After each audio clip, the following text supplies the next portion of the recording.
And we are live with Colin Seale, author, attorney, critical thinker. We should talk a little bit about Colin's book about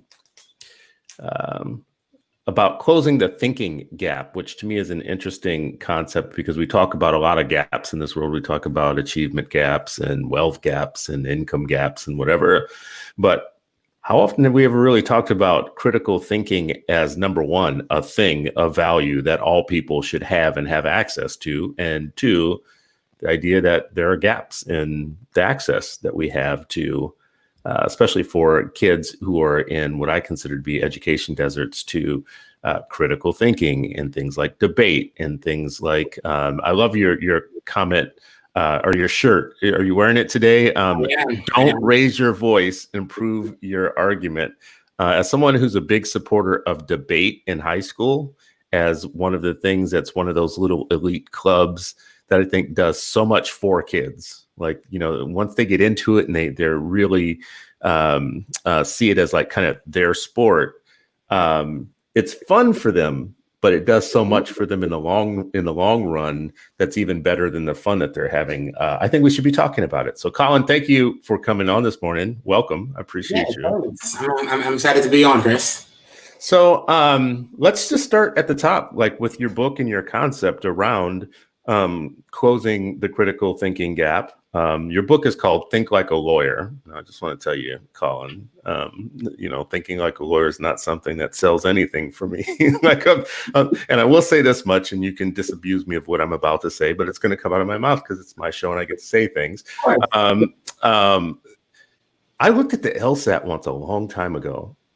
And it started, because I was somebody who, as a very young person, like fourth or fifth grade, I don't know what it was I had seen on TV or in the world, but I just wanted to be an attorney. It was like, I wanted to do cases. Easy to believe. It's pretty easy. Yeah. Well, I don't know how to take that, but I'll say this much, I like really thought it was going to be my thing or whatnot. I can remember at some point, I don't know how much older I was, I just grabbed a book that was on the LSAT, knew nothing about it, but I just knew it had something to do with being an attorney. And I swear within 10 minutes, I thought, okay, yeah, I do not want to be an attorney ever. I didn't understand how all these thought puzzles had anything to do with being an attorney, like being a lawyer, being able to think logically. And I really shut the book and thought, that's for crazy people. Okay. The person who really enjoys figuring out who gets to sit next to who at a wedding as a thought exercise.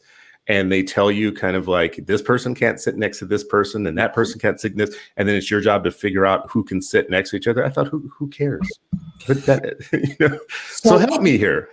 So here's interesting. So before I'm in law school, before I even take the LSAT, I am a computer science graduate at Syracuse University. After that, I'm a math teacher.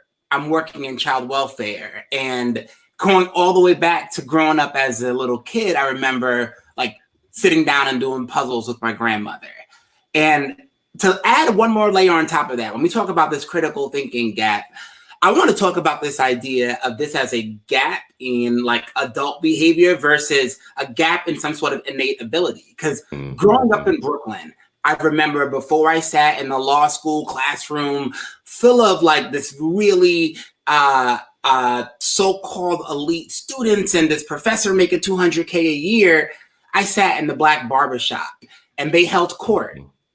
That's the first time I understood argumentation and the importance of citing evidence with your claims. And I sat there and I recognized that between watching my mother and how she would negotiate with the landlord and how she would navigate complex systems to help me get the opportunities that she knew that I needed to be able to get ahead, I felt like there was this almost hidden curriculum. And when I say it was hidden, Chris, I remember even going to the prestigious Bronx High School of Science. So when I started at Bronx Science in 96, there weren't a lot of Black and brown kids there. There were more then than they are today, because it's one of the specialized high schools in New York City that people have been really upset about a lot of Black and brown kids in poverty not getting into today. But I remember reading The Scarlet Letter, we're reading Hawthorne and Scarlet Letter, and we read it the same way we read every single a book we've ever read. We sit in our rows and we go through each chapter, and it's the same thing, 30 kids going through the same kind of analysis over and over again.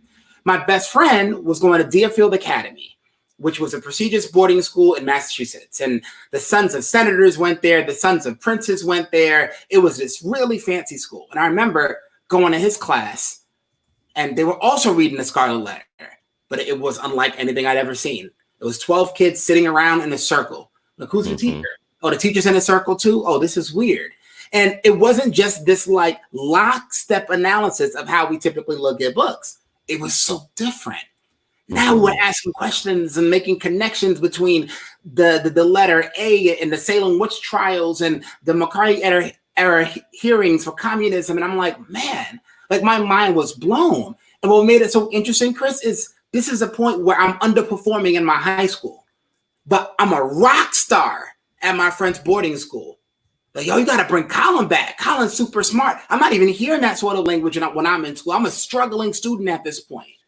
So it made me realize that, like, not only are we failing to like give kids like me access to this type of thinking, we are like not tapping into potential that we know is already there. And the positive affirmation that you get from, first of all, you're noticing two things. You're noticing the difference in the world between the content that you're getting at your school and someone else is getting at a more elite school. You're also getting positive affirmation for being a thinking person, which honestly, can we really talk about the critical thinking gap or any of these gaps in the performance of kids or the performance of environments without talking about the fact that, like, oftentimes we're just not really even seen as thinking people. Right. So when you don't think of people as a thinking people, you you tend to trend towards rote skills, like basic skills and rote skills and just can you hold a pencil?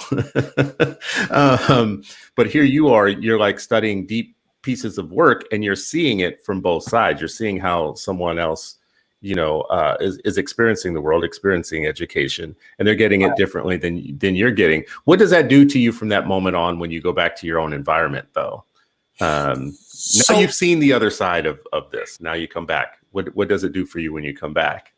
What's interesting, Chris, is like, it's not like I hadn't ever seen it, right? It's just that the way my life's changed, it just, the access to it got a little bit different. So by the time I got to high school, it was a high school for high achievers who like to do a whole lot of work, but it was like, more, faster, harder. It wasn't necessarily like more engaging. It wasn't exactly something that involved like more thinking. It just was like more of it. And I remember when I was in first grade, I had just moved. My parents had just split up. I was living in Crown Heights neighborhood in Brooklyn. And I was going to a school called PS 91. And PS 91 is actually relevant historically. I didn't know this until like later, but it was considered like one of like the preeminent Black schools in this country at some point. It wasn't at the point that I went there. And I remember getting in trouble all the time. I was getting in trouble nonstop. I remember I was that kid that was like always making fun of other kids and talking back to the teacher. And the teacher would be like, okay, Colin, well, that's it. You got another worksheet. And I'm like, well, so what? I'll do it in 2 minutes, right? It was just back and forth. And I remember when I got selected to be a part of this gifted program, this is where it gets weird. I mean, this gifted program. So I'm now taking like this van to school because the school is nowhere close to my house because the way Brooklyn was and still is set up, they don't have programs for all kids at all these schools. Like it depends on where you're at. So somehow, again, my mother being the navigator she is, I end up in this other school and everything changes. All of a sudden, I'm writing my own fairy tales and I'm illustrating my own fairy tales. And I end up being 2 years accelerated in math and in English. And like every day is like I'm sitting at the edge of my seat and the same things I used to get in trouble for are now required. Every day I'm out of my seat. Every day I'm questioning my teacher, right? So the culture around thinking is different here. Is this new school? Is this an open enrollment or selective enrollment school? It's a separate but unequal educational experience as a school within a school.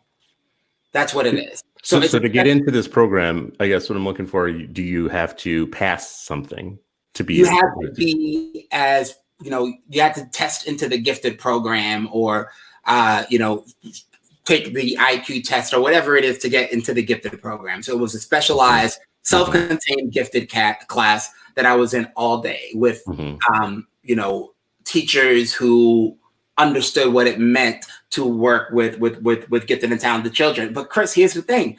By the time a lot of us got in high school, let's say there were 24 kids in this class, 3 of them didn't even finish high school.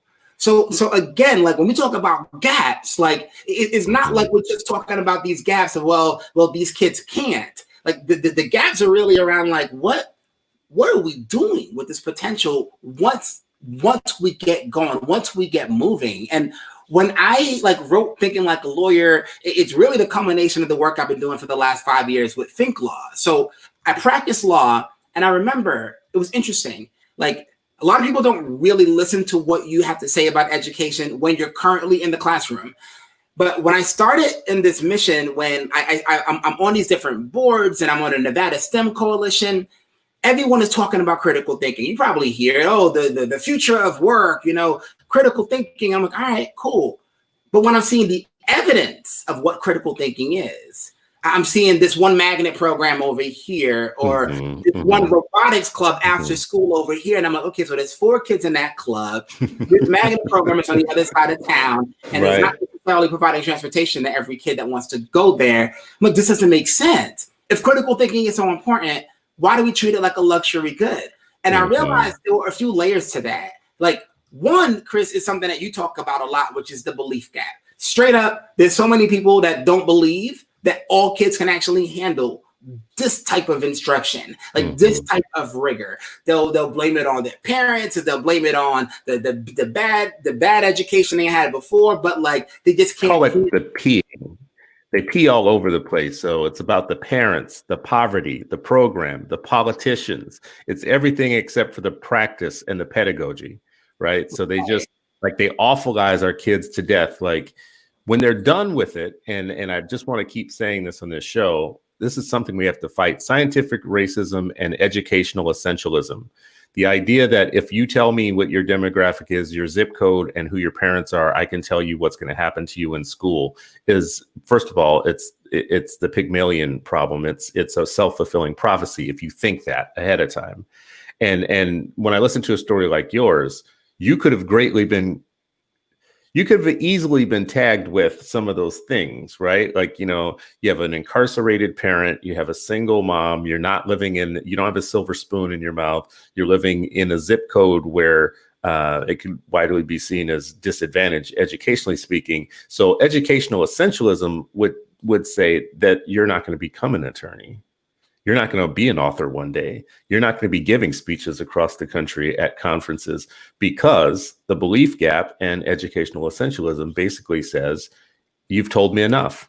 I see your demographic. I see your background. I see where you live. And what's so interesting when you start saying that about these P's is you start to get, and honestly, I believe there is well-intentioned here. I honestly do.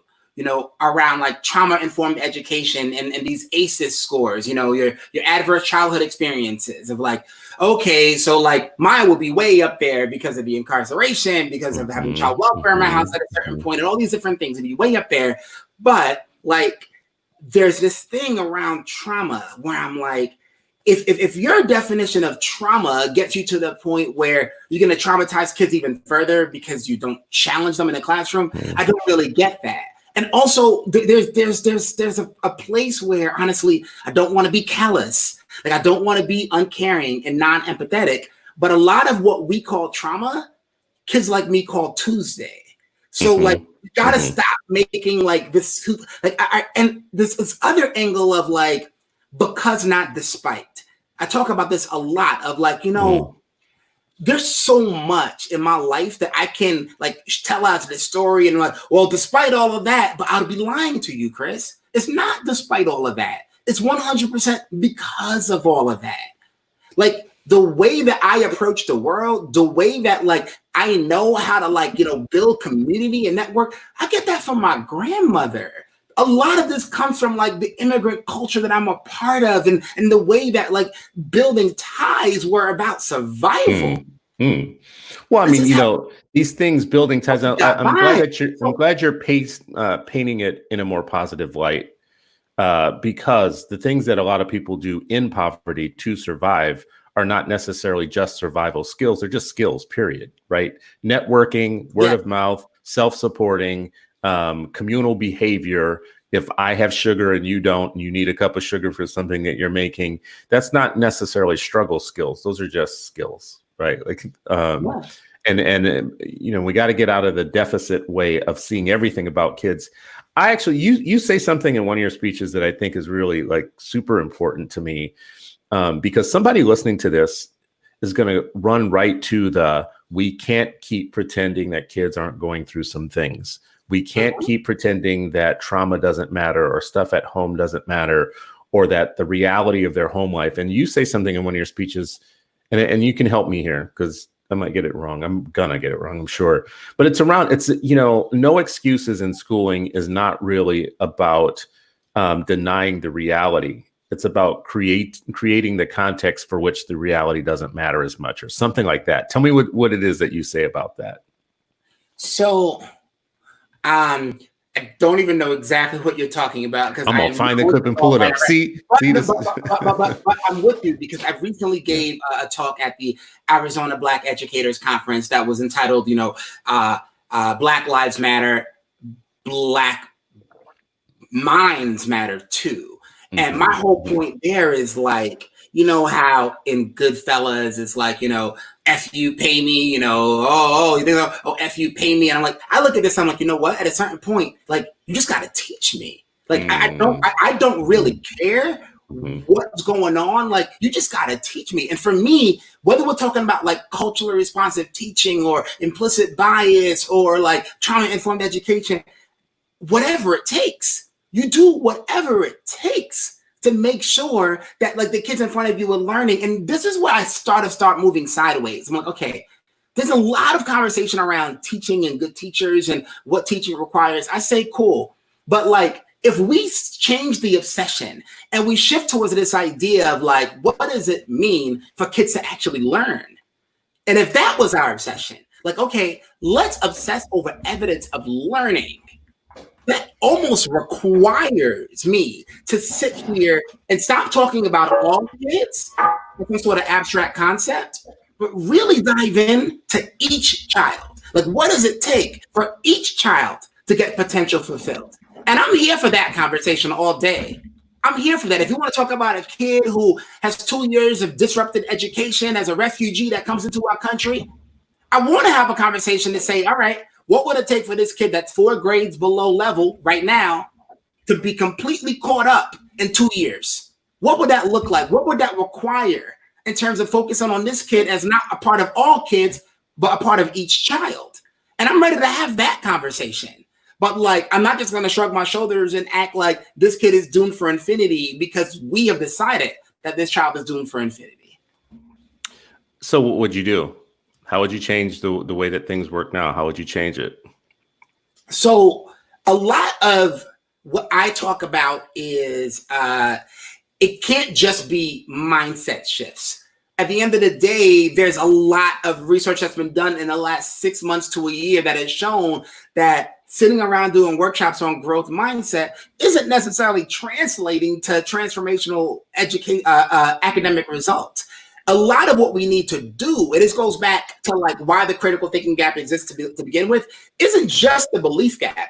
It's this idea of there's even a teacher efficacy issue of, even if I generally agree that all kids can handle the rigor of critical thinking, I don't necessarily know that I can fulfill that promise. I don't know what skills and trainings and tools I have as an educator to actually make that possible. So a lot of times when we talk about like investing in teachers, investing in education, we're talking about like salaries and benefits, and we're not talking about the craft. Chris, I work with schools in 35 states. Like, teaching is a craft like I've never seen. Like when I think about like, you know, the amount of video that I watched like in my career to enhance my craft, the amount of colleagues that I observed to be able to like steal little moves, the amount of observations that I got so people can see what I couldn't see and help me improve. I'm like, this rivals like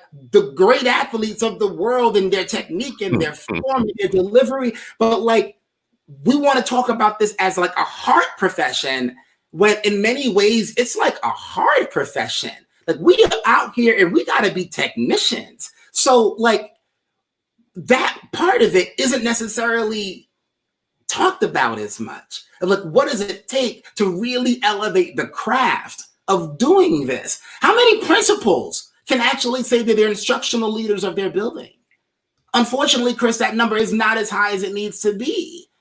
How many school board meetings start out with conversations around evidence of student learning in a district versus some random policy or some random thing that people seem to be mad about this week? And honestly, I'm going to be like this is where I'm at right now in the headspace that we're in with this kind of reckoning around racial justice in this country. Any definition of educational equity that does not include academic success as part of this piece around racial justice, to me, is so incomplete and disingenuous. Like, yes, I agree. We can't just say, well, if every Black boy was able to graduate from Harvard, like they'll be good to go, because they'll still be entering into a system that has a lot of challenges. But to act like you can somehow just focus on all this other stuff and like leave that other thing to the side when it comes to academic success, I just can't rock with it. I just can't. I know what's at stake for kids. I know what it means, like for education to have the power to transform intergenerational poverty. And if it has that power, we need to tap into that by any means necessary. It feels in some ways like what you're saying right now will butt up against the equity industry. It'll bump up against the people who have a lot of like knowledge around how trauma prevents learning, how demography really is destiny, how it's hard, what do we hear all the time? It's hard to get somebody to read when they're hungry or when they don't have a belly full. And after a while, so none of those things are exactly wrong. Let me just say that. Like all of those things have a basis of truth somewhere within the universe of things. But if that's your main thinking as an educator, as a school, as an educational institution, you are going to start over time degrading the educational process because you're doing too much compensating for what you perceive to be deficits in the student, but which are really pedagogical deficits in your ability to work with the student, to actually help them scaffold from where they are to get to a higher place in achievement. I actually wonder if someone listening to this, though, might think that a lot of what we're talking about are for a small number of kids, the elite, the gifted, the kids that can, be seen as, even though you're in poverty, you're damn near a genius, or you have a high IQ, or so. Of course, wherever we place you on the social economic scale, you're going to do better, right? So it'd be easier to discount some of what you're saying, Colin, as being gifted for gifted people. And to be honest with you, like I've had a chance to keynote several different state gifted conferences and present at the National Gifted Conference, but that's only really been in the last 2 to 3 years. And still predominantly the bulk of our work is with your traditional, typical Title I school. Here's what's interesting, Chris. I remember being in law school. I remember this because I was teaching at the same time. I was teaching middle school and high school math and going to law school at night. And I remember I'm in law school and I'm looking at this thing. It's 3 sentences long. It's written at maybe a 3rd grade level, if I'm being generous. And we spent 3 hours discussing this thing. And I'm like, is it some sophisticated thing? No, it's literally about a 5-year-old boy that pulled out a chair on his aunt. And I'm like, wait a minute. Like, I'm paying all this tuition and you're making all this money as a professor to talk about something that's at a 3rd grade level about a kid pulling out a chair on his aunt. And it turns out that there's all these deep questions around, like, the how do you prove intent in this case? And there's no direct contact. So could that be a battery? And then there's an issue of like making predictions and inferences about why she's suing him and making a public policy judgment around like what kind of world we would live in if you could just pull out chairs on people. And I start recognizing that like you put this in front of kids, weird stuff happens, Chris. Weird stuff happens. For one, my high achievers struggle. They struggle. Right? They're used to things being so black and white. You show me the algorithm, I'll memorize it. You show me the vocabulary words, I'll memorize it. But thinking on my toes, making sense out of nuance wasn't there. My struggling learners, those kids who, despite their best effort, seem to struggle a little bit academically, it turns out that a lifetime of learning how to learn actually becomes their benefit. Right? Like they're so used to being like, I don't know what Mr. Seale just said. So let me look at it a few other ways. So that thing actually becomes an asset. And if anyone talks about the future of work as a space where learning how to learn is so valued, they have a leg up. And then our behavior kids, our precious behavior kids, they really living your whole life saying things like, well, what had happened was actually becomes an asset. So a lot of times that trauma-informed education is usually paired with this idea of asset-based education. Right? Our kids are not viewed as deficits, they have assets. Well, this is what that looks like in real life. So when you start a math unit around this idea, and you're teaching in Las Vegas like I was, and you have a question on a test, if you were a gambler in Las Vegas, would you rather know the probability of a game or the odds of a game? What if you were the casino? And when you start to realize there's probably a reason the casino uses odds instead of probability, you get into that funk. And when you live with that funk at your fingertips, it just changes the way that you connect to the learning. Because again, that's why we're here. We're here for the learning outcome. So I don't buy this idea that you're too low for critical thinking. I mean, critical thinking in what you're saying now applies to everybody. It's right here in our comments, by the way. I should say, people in our comments, thank you for commenting and keep kind of taking me to task if I say or do anything like, listen, that's what this is about. I'm cool with it. But there's a comment here from Sheila Mulberry who says that gifted is not synonymous with elite. And, I think that speaks to me saying, well, this is good for a small number of kids and the so-called gifted kids. And I think nationally gifted is considered 2% of the student population. So by design, it's considered to be only 2% of the population. If you're not part of that 2%, you're not gifted necessarily. But I think that is really a technical definition of gifted that doesn't apply to the giftedness of, a wider swath of kids who aren't necessarily struggling. I shouldn't say necessarily, not necessarily, but are not struggling because they have some sort of deficit, might be struggling because you're putting them in environments that are kind of dumbed down and not actually giving them anything rich to work with in that way. There's a large boredom problem, Colin, in education in general. And I know that I was very bored with things that people thought I should really be interested in, like Shakespeare. I still, to this day, as an adult, like have this thing where I keep talking about how so much of what people thought was good content, I just thought was boring. I didn't care. Like you could have tried to dress it up as many ways as you wanted to dress it up, and it'd be like putting a bonnet on a bulldog. I just didn't give a damn. Like it was never going to be good for me.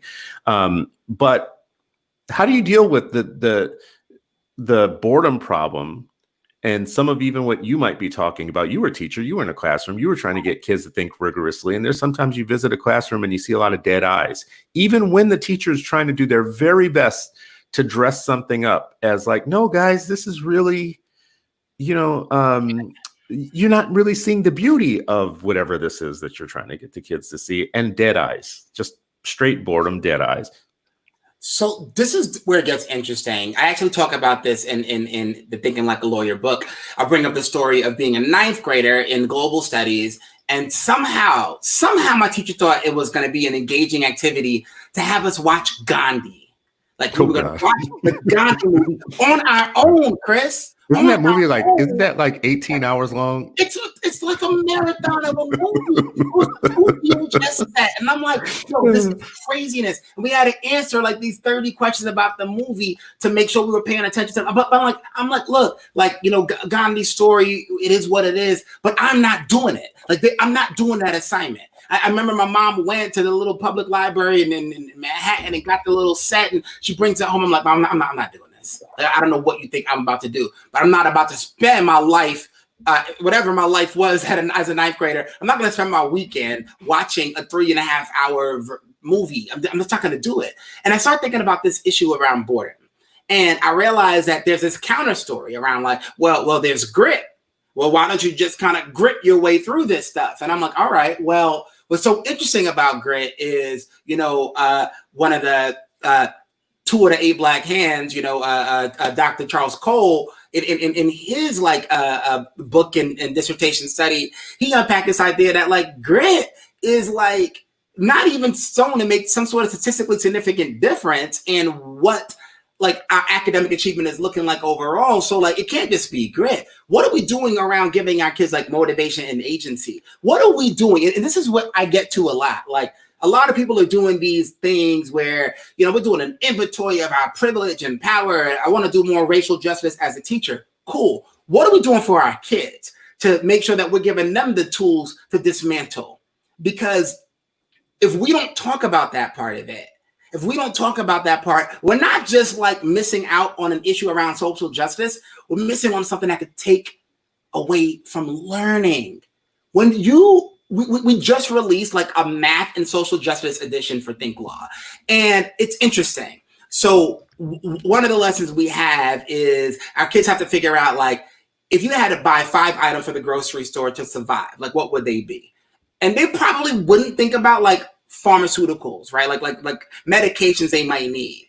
And we use this to kind of tee up this story around like scarcity and price gouging. And we talk about Valiant, the pharmaceutical company that bought out small companies and raised the price of like life-saving drugs through the roof. And all of a sudden, percent change is a lot sexier. All of a sudden, like, I'm not just going to be sitting here doing like 4 problems on a worksheet, but I can figure out quantify the injustices going on. I can help Senator McCaskill come up with her questions for what she's going to put on the hearing. And I can put together a graph to actually show as a visual how trifling this behavior is. The whole level of engagement is different. It's a different space because we're using social justice not just as something that we're just throwing out with no connection to learning, but something that's actually going to get to the outcome. Because in my world, the outcome is the equity. I mean, I'm glad you mentioned this earlier about any equity principle or any thought of equity that doesn't include the outcomes, that doesn't include kind of the thinking about the goals you're trying to hit or whatnot, is not really equity. But what you're describing when you describe that is the equity industry. Right now, it's 100% about feelings and about trauma informed, and, you know, as if, you know, everything else is not trauma informed or whatever.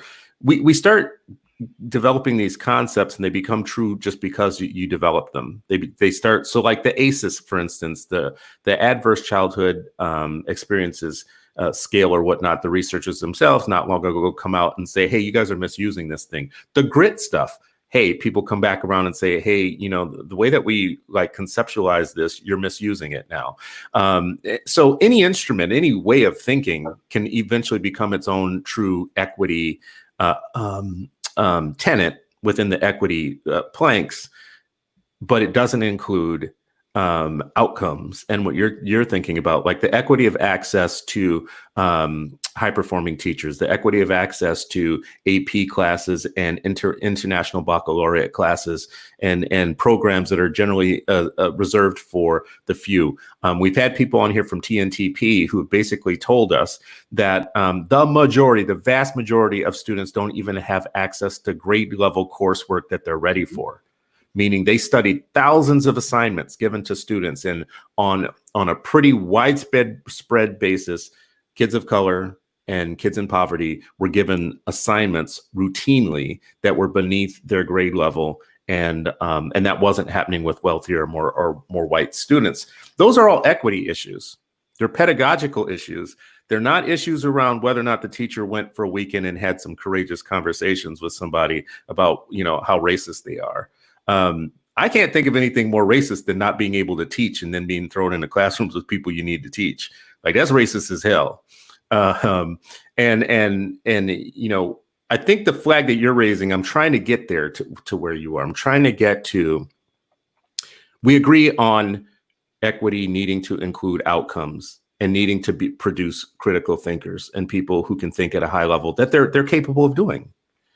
The part where it's getting, the part where I want to get to where you're at, though, is where it feels realistic. If you're a teacher going into a classroom next Monday, I always call it the Monday problem. What am I going to do as a teacher? And you really do feel like you're doing everything that you say right now. I am trying to have these really deep and meaningful conversations about, Thoreau and James Baldwin in my classroom. And I am trying to and my students are basically telling me to go to hell with their attitude. They're not engaging. They're shutting down discussion. They don't seem intellectually curious. They do seem to be pretty sporadic in their thinking and short-sighted. Help me get to where you're at for the teacher who is experiencing what they think are disengaged kids. So I'm going to be honest with you. When I look back at my teaching career, I've taught for 5 years. And I think a lot of teachers would admit this too. The hardest thing to look back to is the students you feel like you had a very hard time like connecting with. They somehow like what you try to do like didn't really like translate. You didn't see that spark. You didn't have that light bulb moment. And I can tell you that, like, do you think about your experience being a student? And did every single teacher like hit the mark for you, or like collectively at some point was there like these moments where you were able to kind of figure out like how to piece it all together? And my whole thing is like, just because it might not happen today, it might not even happen this entire school year with this one child, it doesn't mean that we lower the bar, that we like lower the expectation that ought to be what happened. I think about like the weird aspect of being a math teacher who taught poetry every year. So like, why are you teaching poetry? So from day one, I had resistance. Like, what is wrong with this guy? Why is he making us memorize poems as a math class? And I remember teaching in Las Vegas, and we're in Vegas, and it's a 99% African-Americans at this school. So all these Black kids here in Vegas, and one of my favorite poems just happens to be Robert Frost stopping by woods on a snowy evening. I don't know that poem's about some white dude, but I kind of assume that it is. So here we've got this white dude going through this forest full of snow, and I'm teaching all these Black kids in the desert, and I'm like, there might be a slight issue with my kids connecting with this material. What do I do? Well, part of what one of the critical thinking strategies that we suggest in our investigation and discovery section of the Thinking Like a Lawyer book, it has to do with this idea of like essentially pulp fictionizing your content. Like, let's break away from the idea that we always have to do things in order. So in that poem in particular, I started with that end piece, but I've got promises to keep and miles to go before I sleep and miles to go before I sleep. Where is this person at? And have you been there before? That's how I started class that day. And I remember a lot of my kids who don't talk, who weren't as engaged, for some reason saw something in this. Like, we were inviting a space for them to talk about like moments where they got close to quitting on something, from like, oh, I was trying out for a basketball team and I turned my ankle and I still had to make it go because I had promises to keep and miles to go before I sleep, or I'm about to be the first person in my family to graduate from high school, but I'm super credit deficient, so I got to come in the mornings and stay after school because I've got promises to keep. And somehow, like, getting into this conversation, it made it so that when we introduced the entire poem, the text hit a little bit different. It reminded me of being in 9th grade, and I had a really excellent English teacher who were reading this book called A Tale of Two Cities. I'm like, oh God, that looks awful. But the opening line was, it was the best of the times, it was the worst of the times. And we started getting into that funk. and making predictions and inferences about what the book was going to be about. And like, honestly, Chris, I actually loved reading that book. I attempted to read it again last year, and I was like, what the hell is this? How is this assigned to children? This book is terrible. But I was brought in. I was brought in because of the book and the effort the teacher made to make it connect. She knew who we were. She understood our personalities. So like, all this has a place. Like, trauma-informed education like has a place. And honestly, Chris, a lot of these things, a lot of the reason that, you know, the equity in education conversations have become so powerful is like, we've got so much problematic racist stuff happening that is outright by the letter racist, right? Like when we see it, like, oh, you can't come to this school because your hair looks like this, or like, you know, we are body slamming kids in the classroom. There's just these things where you're like, all right, like, we know this ain't right. And because we know it's not right, like, we want to fix those things. And I'm with it. We need to fix those things. But I just can't understand how, for the life of me, you could look at a kid like me, whose parents came here from Barbados and who grew up on free and reduced lunch, and like, you're not going to give me the education that I need to transform this because you feel sorry for me because my dad is locked up. You feel sorry for me because I don't have enough money to buy this technical drawing kit that I need for this technical drawing class. And I go back to that. I'm like, you know, I got a 0 every single day my first semester in sophomore year because I didn't have this kit. I didn't have a T-square. I didn't have the mechanical pencils. It cost $50 for the kit. My mom got she got her hours cut at work. I didn't have money for the kit. At what point do you stop giving one of the only Black kids in the class a 0 every single day and start saying, Colin, why don't you have a kit? Why is it so much easier to presume that a kid that tested in, the sole criteria for this school was this test? So I'm actually supposed to be here. It's easy to just give me zeros like that and have me fail. Like, that to me is like, I can't accept it. Like, I can't accept your failure. I can't do it. If I'm a teacher, I'm gonna make my life miserable and your life miserable to make sure that you don't fail. Failure is not an option. You're asking, I think, a pretty essential question here, which is like, you know, how often do you notice this type of inequity or this type of unfair situation and you keep doing it, right? And as you're saying that, I'm listening, I'm thinking to myself, how often do we keep putting Black children into systems that we know have that exact same thing going on from top to bottom? You're giving like one example of the entire scheme of the institutional inequity of the system.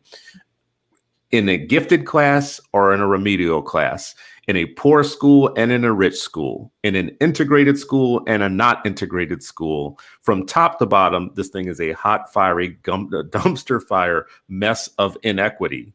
And the inequity isn't about trauma and the condition of the student and the condition of the student's family and background or whatnot. The inequity is actually systemic in what we afford kids, what we give them access to, how we treat them when we want them to do well. A poor white kid in many schools, first of all, let me just say this, the majority of poor white kids are in middle class and upper class white schools, right? So that's something we don't talk about. You don't find very many all poor white schools. What you find a lot of are poor white kids going to middle class schools. So they're afforded, and this becomes much of the integration theory that drives me nuts sometimes. But the theory with them is that they are getting a better education oftentimes because they're just mixed in the mix with kids that have more. And so they're going to get everything those kids get. It works for poor white kids, doesn't necessarily always work for poor Black kids.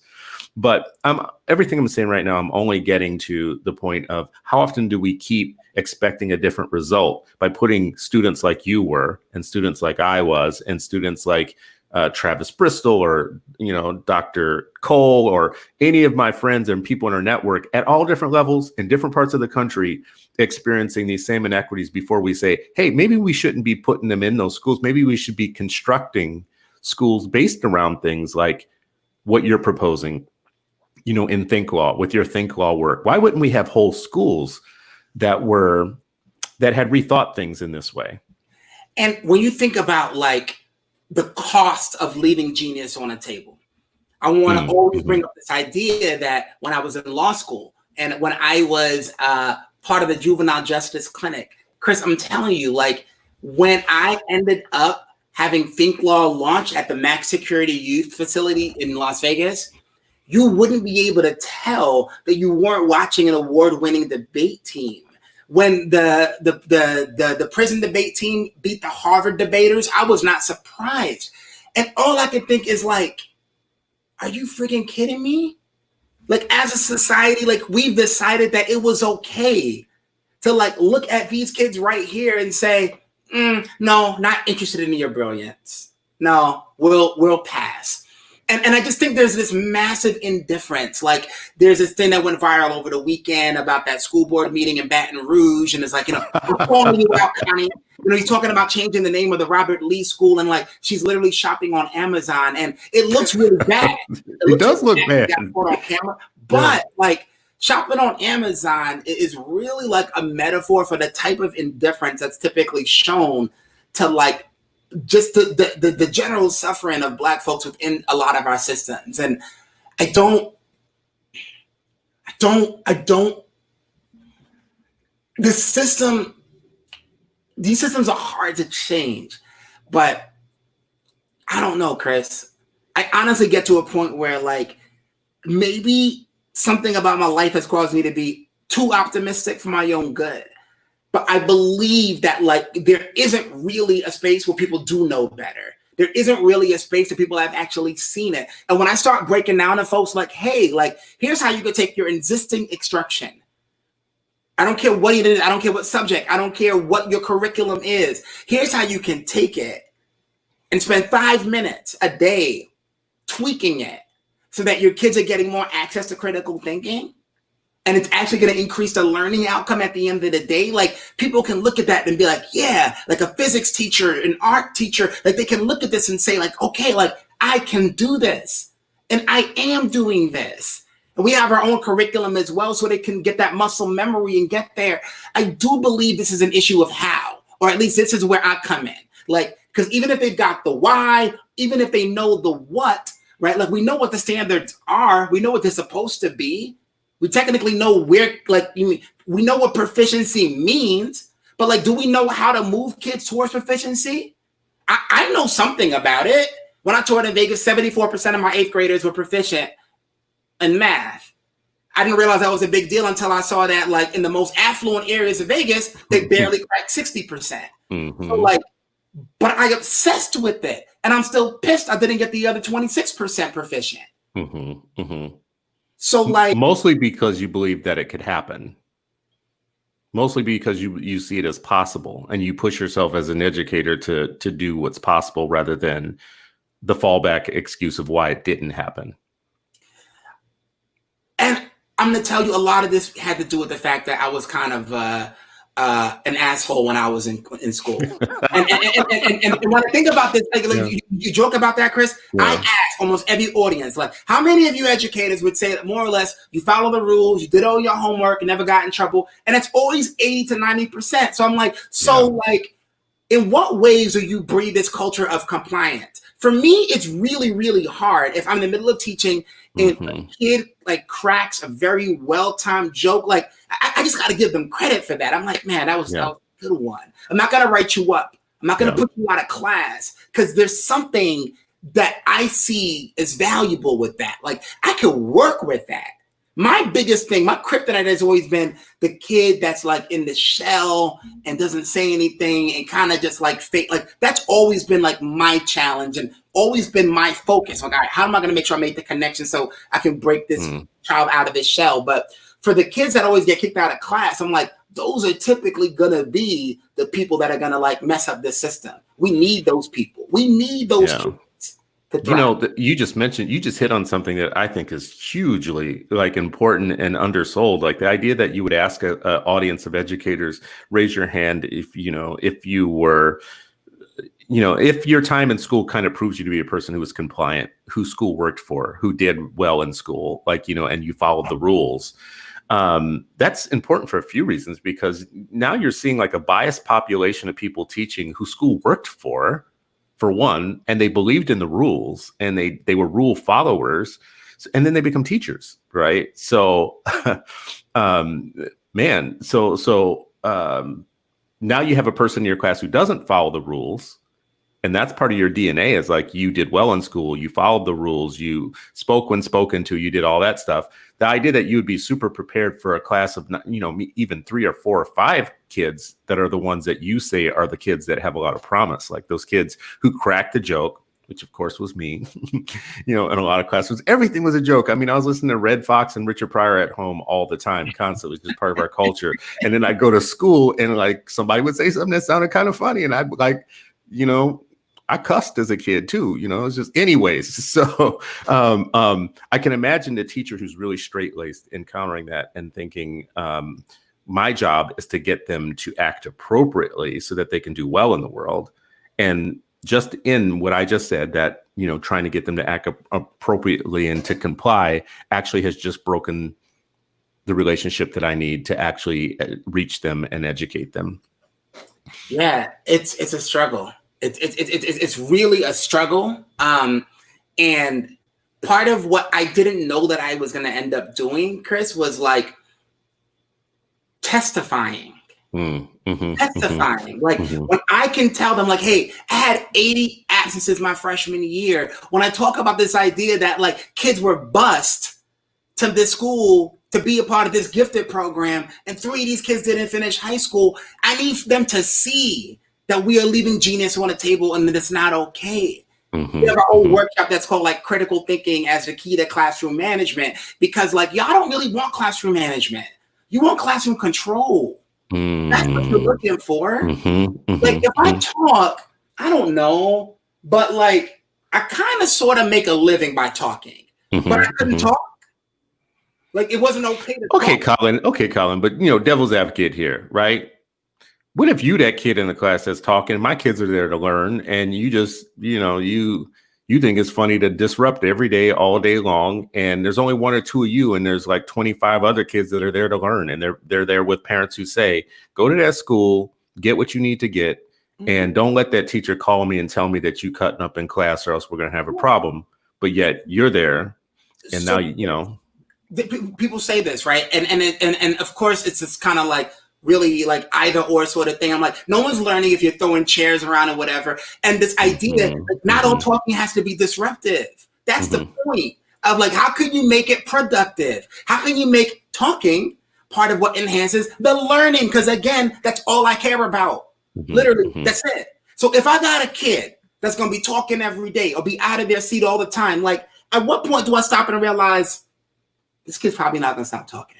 This kid probably is not going to stop getting out of their seat. So how can I create a space where this is not going to be some massive disruption, but I can actually like acknowledge that like this is who kids are, because you know what? This child right here, like, is probably going to change the world because they're not trying to play by these rules. And I don't want to deny anyone else of learning opportunities. I want to make the way that we come to our classrooms validate who our kids are. And that's what's crazy about this. I'm like this is where a lot of the equity conversations are important, right? It's like, okay, like I want to be able to understand like, like who my kids are, like how I meet them where they are. And like, for me, it becomes part of my by any means necessary approach to be a part of that other side of like, what does it take to push them to achievement? So Colin, someone is listening to this right now who's like thinking to themselves, like, sounds good. I want to be with you on this. I'm listening to this thinking, I'm with you on this, basically. But why is it that we always spend so much attention on the disrupted kid and not the 25 or 30 other kids that are being disrupted? When you have one person in a classroom who's supposed to control 30, 32, 31, 35, in some cases 40 kids in a classroom, and the only way to keep that balance working is that for the majority of the kids in there who are there to learn, who know how to do school, to be able to be honored in their ability to come to school and learn. But 90% of these conversations that we're having are going to be about the 2 or 3% that are disruptive, that we just need to we need to radically change everything for them. So I don't, that's not kind of the Jesus principle. Like, like there were 99 sheep and one black one, the one who strayed. Jesus was like, the rest of y'all are cool. I'm gonna go get this one sheep, right? So and I love Jesus. Like, I love Jesus. So Lord, do not strike me dead right now as I say this. so here's the thing. That year that I'd always been around in the high 50s and the mid 60s for proficiency. The year that I jumped to 74%, there was a difference in my pedagogical approach. And it's what I preach all the time. Like, forget about teaching to the mythical middle child. Mm-hmm. Forget about like trying to make sure your bottom doesn't go too low. Mm-hmm. One of the things that I focus on and I recommend all the time is like, what would it look like if you actually garnered your day-to-day tier 1 instruction, right? This is your like the stuff you come out the gates with, to your top 10% of achievers in your classroom. What does that mean? Top 10%. Mm-hmm. Top 10%. And I remember I misheard, like my boss was Mike Piskel when I was at the Agassiz School in Vegas, and he said something about teaching to the top third. I didn't listen. I heard top 10%, and I remember I just like every single day, the kinds of challenges I put in front of the kids was just so ridiculous. It was so on point, and I had all these different and they had to write all these things, and it was like, man, Mr. Seale's class is like so hard. Like, I thought I was good at math, but like it wasn't like hard for the sake of being hard.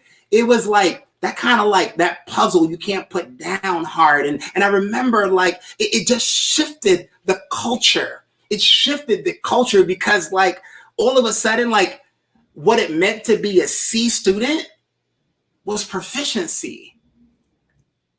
What it meant to be like a D or really an F student, because the school didn't have any grade lower than that, was like, you know, you were like just about proficiency. So like it just shifted the idea.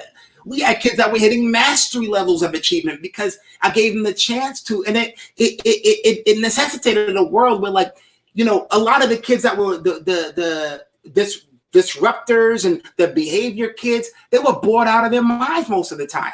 But in this class, like it just didn't have the space for that. If you were talking because somehow you needed to talk to get to the root of the problem, you know? So I think about this idea that like, I don't know that the changes needed for the disruptive kids are as like involved as some of us might think they are. But again, I don't focus on all children. I do really think about each child. There are kids that are 2 grades above grade level sitting in my classroom. What am I doing with them?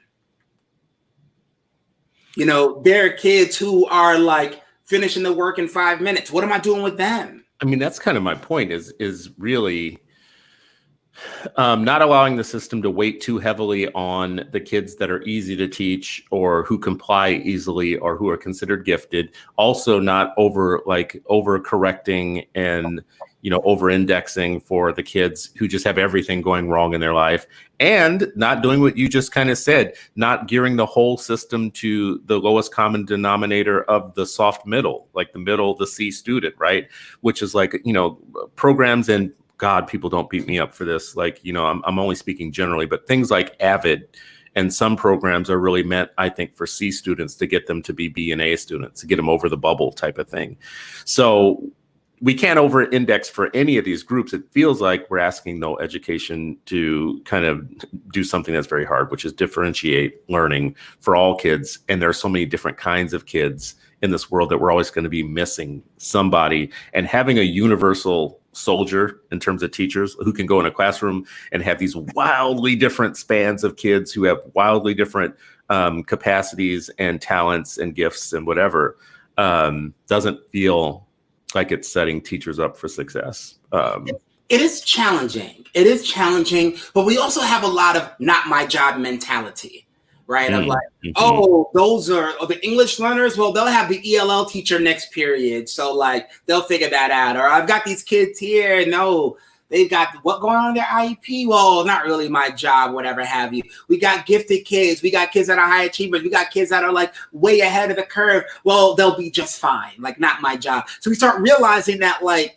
the issue isn't necessarily the spread of differentiation, although of course that is very challenging to handle in practice.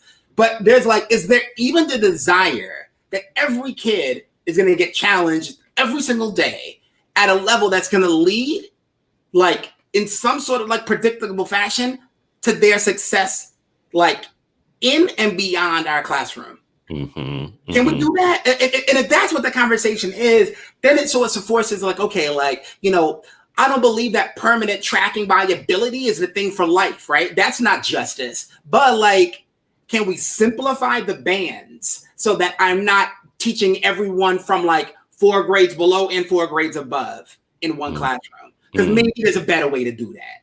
Like maybe I might want to have the groupings be a little bit more solid. Because I'll tell you what, Chris, when I taught a class that was called Math Review of 7th graders, of kids that were all three plus grade levels behind, I said, 1, you change the name of this class. We're not going to call it Math Review. We're going to call it Pre-Algebra. And 2, like these kids right here, like by the end of the year, they were beyond my pre-algebra kids. They were beyond.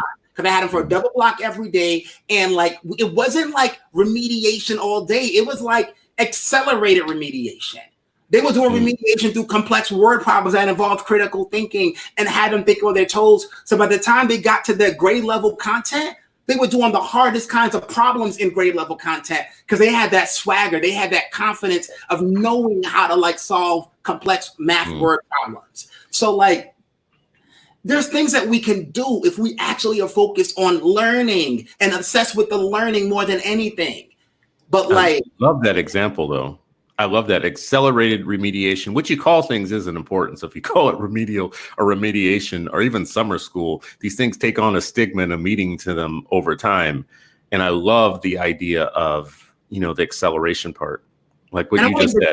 Come on real quick. Okay. I just want to say this. There's a principal in Las Vegas. I'm not even gonna name her name, right? But she's like, Colin, she read my article or saw something I said about like, you know, using your power to do something about racial justice. She said, Colin, every year my 6th graders come in and a lot of the 6th grade boys come in, Black boys, super low on math. Colin, here's what I want to do. I want to have my best math teacher work with just these kids so that by the time they're in 8th grade, they'll be on Algebra 1. And I thought to myself, well, you better not ask permission to do it. You better do it. Do it, yeah. But to me, I'm like, you know, we could talk all day about like sending everyone to this implicit bias training, whatever have you. But if you're going to tell me you're going to do the equivalent of throwing yourself in front of like the bus and be like, yo, like you're going to have to run me over before like you're going to interfere with the education beast. Like I am going to put myself on a line to make sure our kids get what they need. And not just to get to the basic point, but to get them to be the accelerators. And I'm like, that kind of bold agenda, who's doing it? You know, you're doing a lot for my thinking here. And I should, anybody watching or listening, you guys should offer me up a person who could come on who would be good to talk about the equity side of these things, because I'm growing increasingly kind of critical of the what I call the equity industry, the trauma informed, the ACEs, the deficit thinking, awfulizing, the super Ps, the poverty, the programs, the politicians, all that stuff. So anybody who can come here and give a fair rendering of the argument behind those parts of the equity industry, I'd love to talk about it. Because when I hear like what you're saying, Colin, right now, when you say a principal says, I'm going to put my best math teacher in the classroom with the kids who need it the most, and that's considered to be partially revolutionary in some ways, or, you know, advanced thinking in some ways, an honest person would say to themselves, why isn't the entire system doing that? It has to be an equity issue that we continuously put the least capable teachers or the least kind of well-rated teachers in the classrooms where students need the best, for one, as a structural part of the system. That's how we do it on purpose, right? Like right now. And that has, if I'm a kid who walks into a classroom and you've already structured the world in the way that I get the teacher who's already the least rated, least well-rated or prepared, or at least let's just say I don't get the best one, the one who's actually like the most accelerated, whatnot. What does that have to do with whether or not my mom finished college? Like, what is the structure of that thing? Until you've corrected your own house, don't come from my house. Don't talk about whether or not my mom graduated from high school or college. Don't talk about whether or not I'm hungry. When you are like structurally disadvantaging me by putting me in the classroom with people who are not ready for what I need. when you have people in the system who might be ready, right? Who might think the way that you do, Colin. Incidentally, people like you actually leave the system faster than others do, though. The ones who see that there's a way to do things better and they're tired of bumping up against guardrails, and they know that they could be making breakthroughs and they know that the equity problems are so large, they end up leaving. They don't end up staying. And now we're depriving kids of people that they need in the profession. I don't know how we reverse that, but listen, as we're bumping up on time, I really do want to tell people about Think Law, which is your organization. I want you to tell them. I don't want to tell them for you about it, but Think Law is your organization. You do more than talk. You do more than travel the country and having ideas about things. You actually you help educators and you help school leaders think through the way that they create more critically thinking students and how they enrich the curriculum. So tell us more about this. I've got it up on the screen here so that people can see where it's from. Tell us more about Think Law. So Think Law, and you can find more information at thinklaw.us. What we do is we help educators teach critical thinking to all kids, and we do it through a few different ways. One, we have a curriculum that uses real life legal cases in upper grades, and for lower grades, starting in kindergarten, even pre-K, we use fairy tales and nursery rhymes because there's so many shady characters in children's stories. We can actually close the critical thinking gap before it even starts. And we also do a lot of training with teachers and even with parents to help them understand like how to implement these powerful but practical critical thinking strategies in our classrooms every day. We use the framework of thinking like a lawyer because for a lot of our kids, fairness and justice, they come out of the womb with this concept of fairness and justice, but we rarely leverage it for the benefits of learning. And at the same time, in the conversation where we talk about educational equity being academic success plus racial justice, giving our kids the language, the tools, the way to dismantle systems, like equipping them with that level of critical thinking is exactly the kind of education they need, not just for success in the classroom, but beyond the classroom. So ultimately at Think Law, we want to make it so that critical thinking is no longer a luxury good. At the same time, we want a world where we don't leave genius on the table. And that means that we have to have a broader understanding that there's a difference between what we call identified gifted, Chris, that 2%, and what is actually like gifted but not identified because of a lot of the structural issues that are out there. There's also the reality that my superpower as a teacher is that I've only been in gifted classrooms as a student. So like it never occurred to me to teach kids in any other way, but presuming that they were gifted. So it doesn't have to be the case that all kids are gifted, but all kids do benefit from the strategies that you would learn, that you would use with gifted children. So like, why not give our kids the type of educational experience we would want for our own children? And that is us doing justice, whether we're talking about how we look at test prep or how we look at the classroom management. All those different factors are discussed in a Thinking Like a Lawyer book, which is a way to sort of codify these things as well. So you can get in touch with me, through our website. My email address is colin@thinklaw.us, or follow me at Twitter to kind of see more about our journey. One of the things that you also offer is a parent workshop. So I'm really interested in, what do you provide parents with as a parent activist? I think that's where the magic happens. So what do you do for parents? So we have a class that's called Why is the Milk in the Back of the Supermarket? And the whole point of this is that there is so much critical thinking that happens in our households. I don't care if you only have a 4th grade education, right? Like there is so much critical thinking. And here's again, another because not despite issue, Chris. A lot of our kids that are growing up in poverty are already forced to use more critical thinking as more grown, more involved members of their household. They're not living their life in the back of someone's SUV going from play date to play date. They're figuring out how to navigate their worlds and how to go to the park on their own or go grocery shopping on their own. They've got to figure this stuff out. So when we start talking about, how we ask kids questions and, growing up as the kind of parent where like, hey, daddy, how do I spell special? And I'll say, well, how do you spell dictionary? Like being the kind of parent. You're not one of them. Oh my God. Are you one of them? I'm sorry. I'm that guy. It's Oh my idea of, I think productive struggle matters. And I don't want to solve all my kids' problems for them. Like, my kids are smart, they're bright, but I got to give them the opportunity to exercise their brilliance on a regular basis and not deny them of the joy that comes from going through that productive struggle and actually getting through it. So we have that. We have a workshop that's called Defeating I Don't Care Syndrome for parents that are struggling with kids with a lack of motivation or underachievement. We even have, there's just so much work to be done, Chris, that we're constantly developing like new things and new workshops and new curriculum materials. We just released our first Think Law Math edition for middle school math that I think is going to play a really big role in changing our teachers' ideas about the extent to which kids can handle word problems.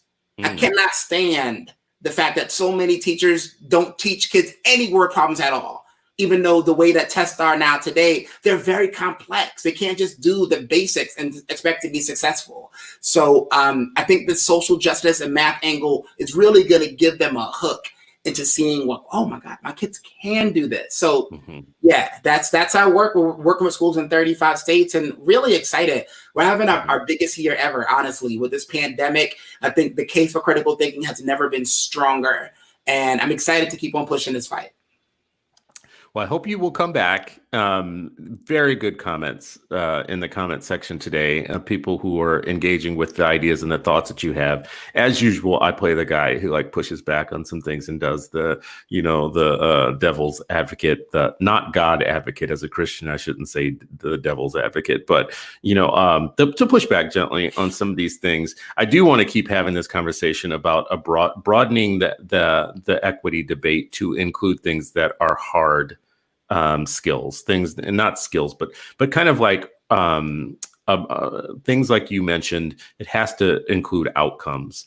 It has to include not just awfulizing kids, but creating a context for them to be their best selves in terms of thinking and learning. And the debate, gifted and talented, advanced placement, rich kind of resources, knowledge-driven curriculum, schools that treat kids at all levels as thinking people, as if they want to create thinking people for the future, is got to be part of the equity debate. It can't all be about like weekend conferences at hotels about ACEs and trauma-informed this or that or the other, or the ain't it so awful scientific racism that is taking place now. I know you're not saying this, so I always want to make sure that I'm not pinning on my guests things, but you are a different way of approaching what it is that is bugging me. You are being logical.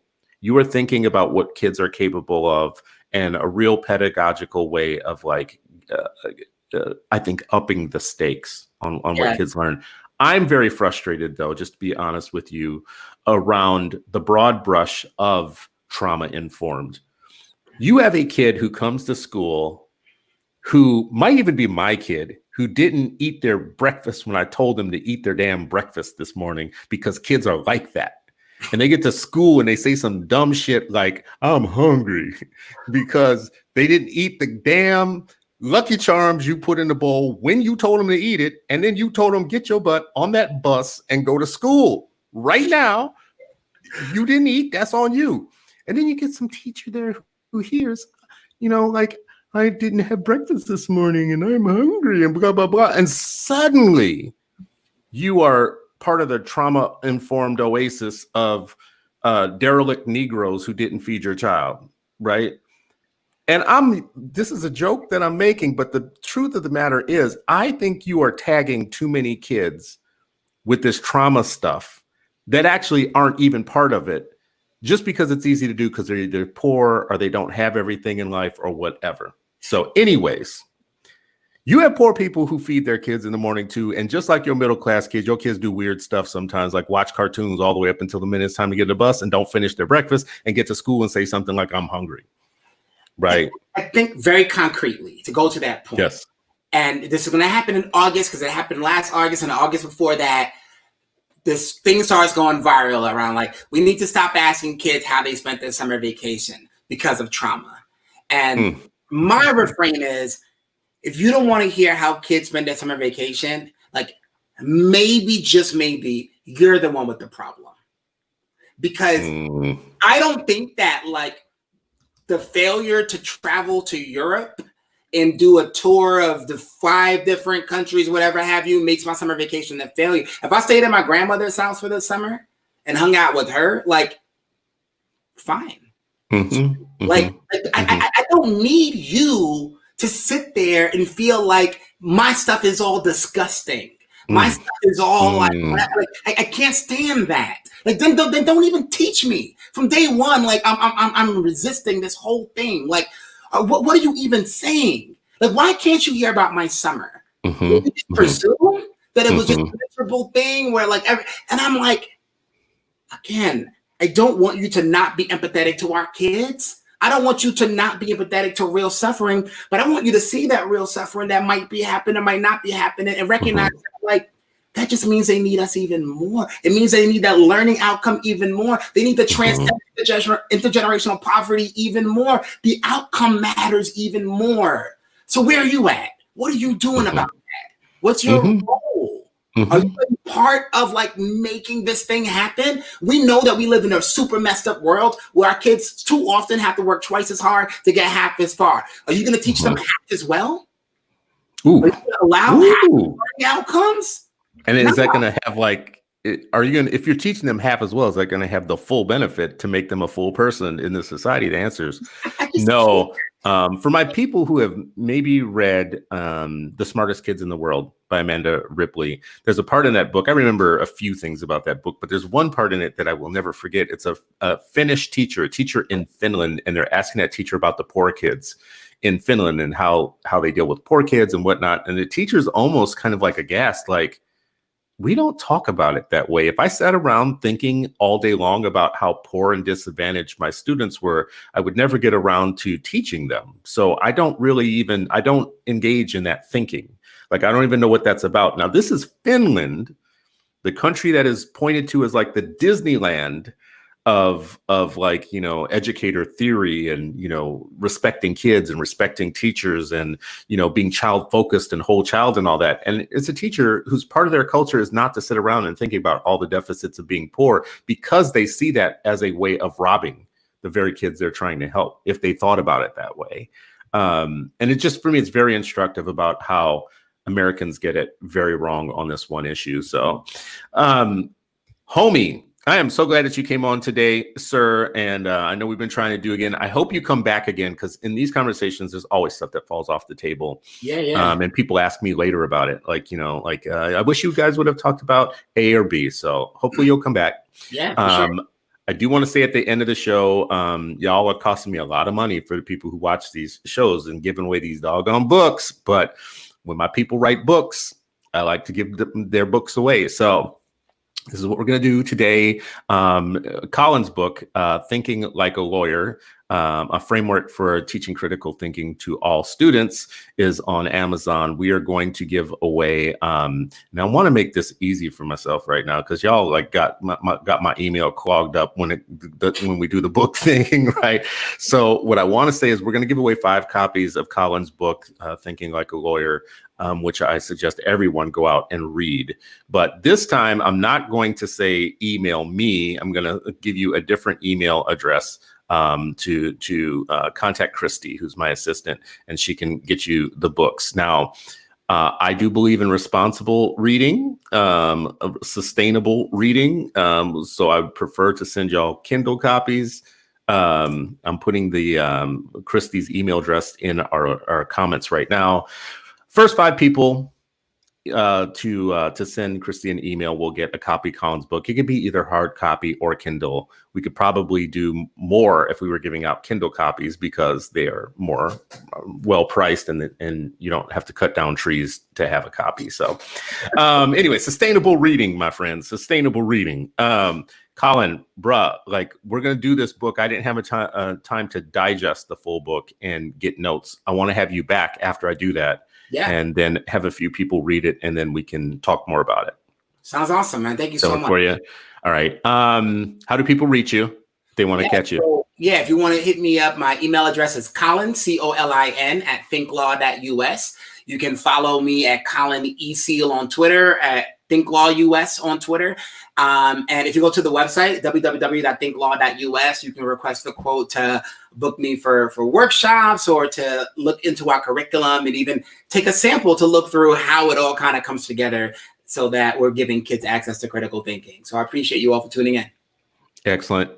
To my friends and family and guests and watchers and viewers, people who come and make the show better every day, they share it with other people, they like add comments or whatnot. You are what makes the morning go round for me during this COVID shut-in quarantine.